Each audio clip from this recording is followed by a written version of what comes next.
सुनती ही भारत बोल क्या रहा है, यह हैसियत भारत की सारी दुनिया में बनी है।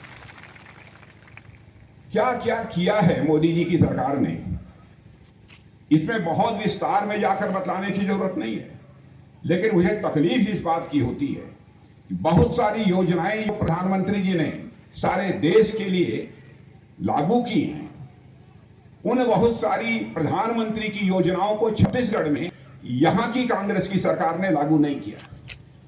अब प्रधानमंत्री आवास योजना 18 लाख घर बनाकर आप लोगों को देने के लिए दिए गए। अब 18 लाख घर में मुझे बतलाया गया है कि 16 लाख घर तो इन्होंने बनने ही नहीं दिए। इन्होंने कहा कि जो राज्यांश इसका होता है वह हम राज्यांश नहीं देंगे, राज्य सरकारों को थोड़ा सा, बहुत थोड़ा सा अपना एक अंश देना पड़ता है। तो 16 लाख घर तो इन्होंने बनने ही नहीं दिए और 18 लाख परिवार पीएम आवास योजना से और 17 लाख परिवार केंद्र सरकार की जल जीवन योजना से पूरी तरह से वंचित रह गए, इसका लाभ नहीं उठा पाए। मैं आपको बतलाना चाहता हूं, दूसरे राज्यों में चले जाइए। हमारे प्रधानमंत्री का यह संकल्प था प्रधानमंत्री बनने के साथ ही, यदि हमारी सरकार बन जाती है तो हिंदुस्तान में एक घर भी शेष नहीं बचेगा जिस घर में नल न पहुंच जाए और नल के माध्यम से लोगों को जल न मिलने लगे, ऐसा एक भी घर शेष नहीं बचेगा।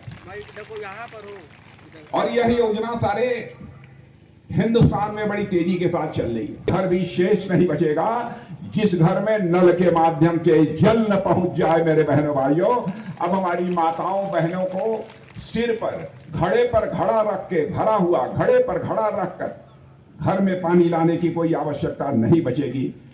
ऐसी हालात हम लोग यहां पर पैदा करेंगे। मैं आपको यह विश्वास दिलाना चाहता हूं।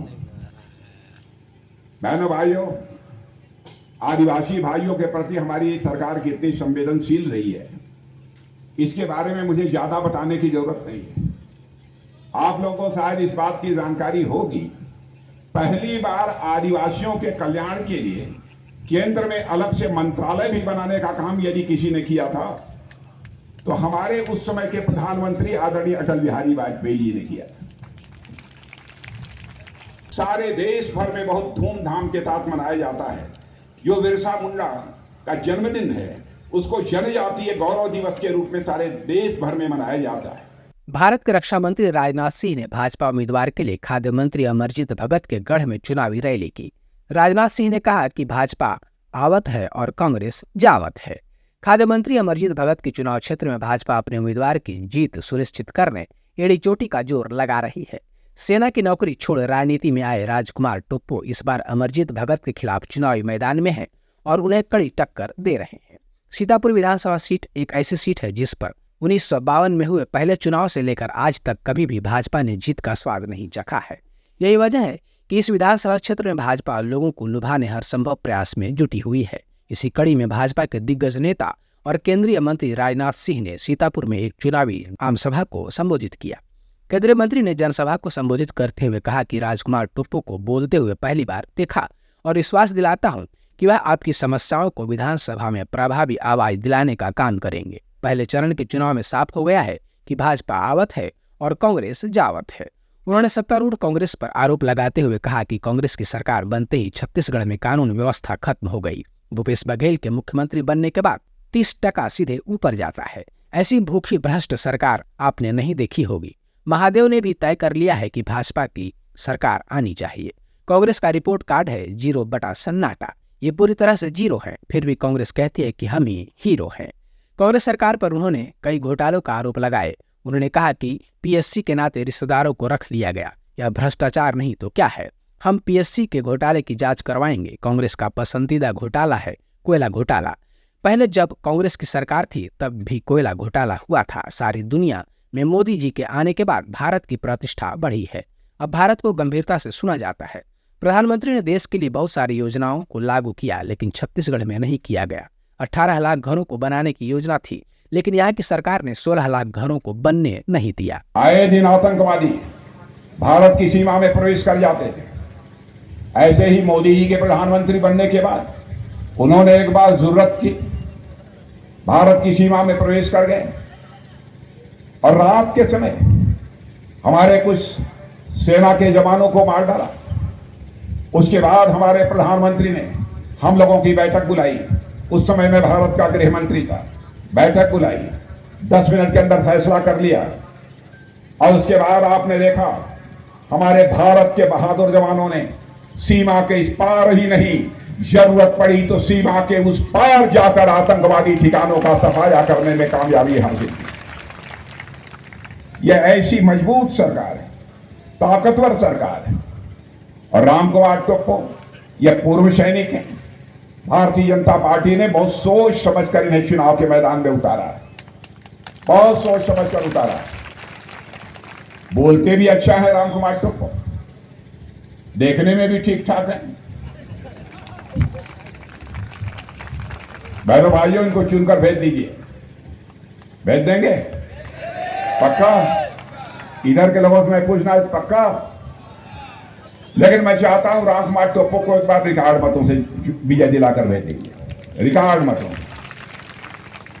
और मैं रामकुमार टोप्पो को कहूंगा कि रामकुमार जीत जाने के बाद एक बार कभी साल, 1.5 साल, 2 साल में मुझे फिर से यहीं पर बुला लेना। यहां की जनता का दर्शन करने के लिए मैं आना चाहूंगा। और यदि मैं दोबारा आना चाहूंगा, बुके लेने के लिए नहीं आना चाहूंगा, फूलों की हार पहनने नहीं आना चाहूंगा। यदि मैं दोबारा यहां पर रामकुमार टोप्पो को जीतने के बाद आना चाहूंगा, यदि रामकुमार ने बुलाया तो, यदि यहां पर आना चाहूंगा तो मैं शीश झुकाकर इस क्षेत्र की जनता के प्रति आभार व्यक्त करने के लिए आना चाहूंगा। मेरे बहनों भाइयों, बिरसा मुंडा की जन्म जयंती को जनजातीय गौरव दिवस के रूप में पहली बार मनाने की शुरुआत भाजपा ने की। भाजपा ने ही एक आदिवासी महिला को राष्ट्रपति बनाया। हमने आदिवासी क्षेत्र में मुफ्त बिजली देने का काम शुरू कर दिया था। भाजपा की सरकार बनी तो 3 से 4 वर्षों में वामपंथी आतंकवाद को खत्म कर देंगे, वहीं बढ़ते धर्मांतरण को रोकने का कार्य करेंगे। हमारी सरकार बनी तो 6 माह से 1 साल के बीच सबके बैंक खाते खोले जाएंगे। देखिए, ये मेरे लिए पर्सनली बड़ी सौभाग्य की बात है कि आज हमारे भारत के रक्षा मंत्री सीतापुर प्रथम बार पधारे और उन्होंने हमारे सीतापुर के समस्त जनताओं से अपील की कि मेरा पूर्व सैनिक चुनाव लड़ रहा है, इसलिए मैं आज उसके हौसला के लिए आया हूँ। तो पर्सनली मैं उन्हें भी धन्यवाद करना चाहता हूँ।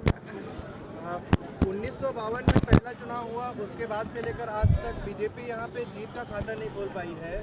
आप किस तरीके से देख रहे हैं? अभी कुछ दिनों पहले ही आप राजनीति में आए और उसके बाद आपको टिकट मिला, पहला चुनाव है और आपके सामने 4 बार के अजय जो नेता हैं, यहाँ के विधायक हैं, किस तरह की चुनौती है और लोगों का कैसा उत्साह है और आपके साथ किस तरीके से जुड़ रहे हैं लोग? देखिए, आज तक यहाँ भारतीय जनता पार्टी की सीट नहीं निकली थी। इसका कारण मैं यही समझता हूँ कि जो हमारे वरिष्ठ जनों ने कमल का वृक्ष लगाया था, वो बड़ी धीरे से आज इस योग्य हो गया है कि फूलेगा।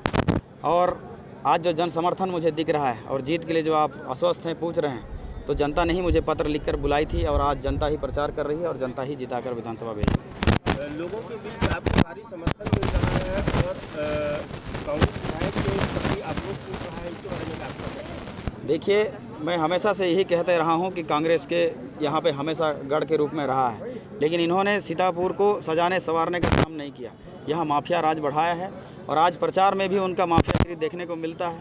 लेकिन आज जनता जवाब देने के लिए एकदम तैयार है और उनका माफिया हो चाहे कोई भी हो, यहाँ नहीं चलेगा। भैया, अगर बात करें चुनावी घोषणाओं की तो ये चुनौती नहीं है। कर्ज माफ़ी करके कर्जदान बनाने का काम हमारी जनता के लोग कर रहे हैं, लेकिन आज भारतीय जनता पार्टी की घोषणा पत्र इतना अच्छा है जो आज किसानों के प्रति उस कर्ज ना लेना पड़े, इस तरीके से हम आगे बढ़ रहे हैं।